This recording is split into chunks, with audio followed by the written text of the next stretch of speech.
कुछ इडियम्स सुनने में तो बहुत अच्छे लगते हैं और उनका मीनिंग्स लेकिन समझ में नहीं आता है।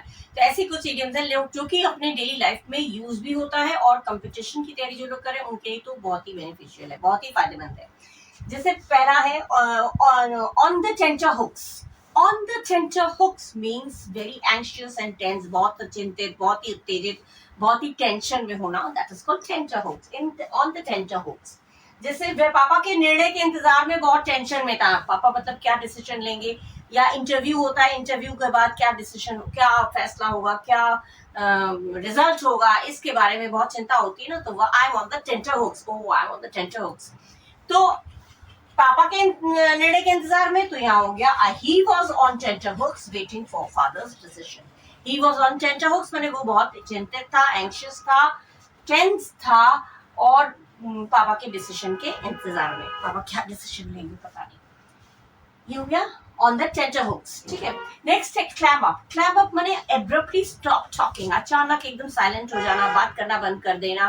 कभी कभी किसी के साथ कोई ऐसी घटना हो जाती है जो अचानक एकदम बात करना बंद कर देता है या कर देती है, तो उसको कहेंगे क्लैम अप। उस घटना के बाद से उसने बिल्कुल बात करना बंद कर दिया। He clammed up after that incident. कर दिया तो क्लैम्ड अप हो गया, ठीक है। डबल एम क्यों हो गया?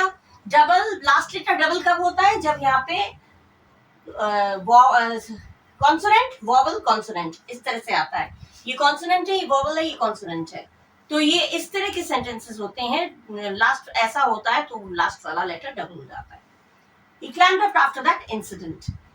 Next is fight shy. Fight shy माने अवॉइड करना, कीप अलूफ, दूर भागना, झिझकना।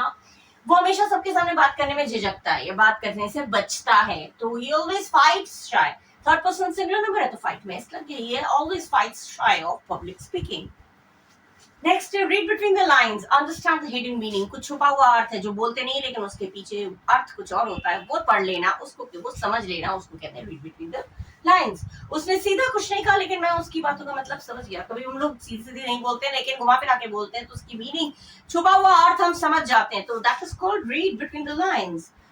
He didn't say directly, but I could read between the lines. इस तरह की बहुत सारी idioms हैं, मैंने अपलोड कर रखी हैं। अगर आप लोगों को पढ़ना है तो इरेना इंस्टेंट एजुकेशन को सब्सक्राइब करिए, विजिट करिए, खूब पढ़िए। Thank you.